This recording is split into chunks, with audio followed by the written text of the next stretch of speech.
Gerbėmieji, būkite pasveikinti susirinkę į 11-ąjį partijos Tvarka ir Teisingumas kongresą. Taigi paplokite vieni kitiems.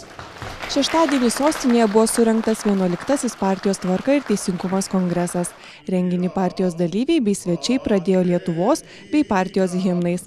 Tylos minute buvo pagerbtas neseniai mirusio parlamentaro Juliaus Veselkos atminimas. Partijos nariai ir šį kartą išreiškė pagarbą bei pasitikėjimą tvarkiečių lyderiu Rolandu Paksu. Daugumos sprendimu prezidentas ir toliau lieka už partijos vairo mažiausiai dar 2 metams. Rolandas Paksas savo sveikinimo kalboje akcentavo dar 1 milijono Lietuvos idėją. Dar 1 milijono Lietuva.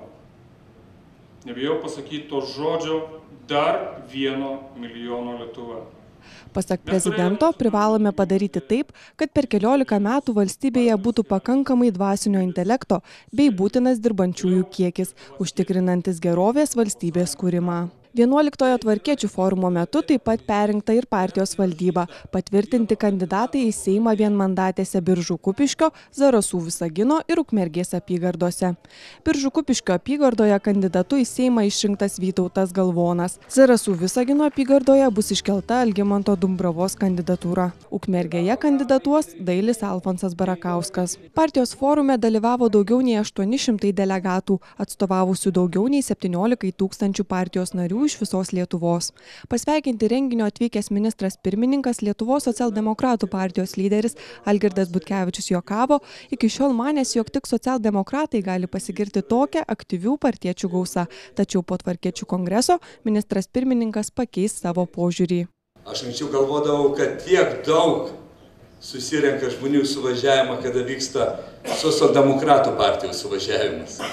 Tai galinga jėga ir džiaugiuosi jūs čia visus matydamas šitame jūsų partijos kongrese. Forumo dalyvius taip pat sveikino Vilniaus meras Artūras Zuokas, Gintautas Babravičius, darbo partijos atstovas kultūros ministras Šarūnas Birutis, Kristina Brazauskienė, ambasadoriai, Europos parlamentarai, pramonininkų lyderis Robertas Dargis bei kiti svečiai. Algirdui Butkevičiui partijos Tvarka ir Teisingumas pirmininkas Rolandas Paksas įteikė partijos prizą už metų pasiekimus, didžiausią koaliciją ir geriausią vyriausybę.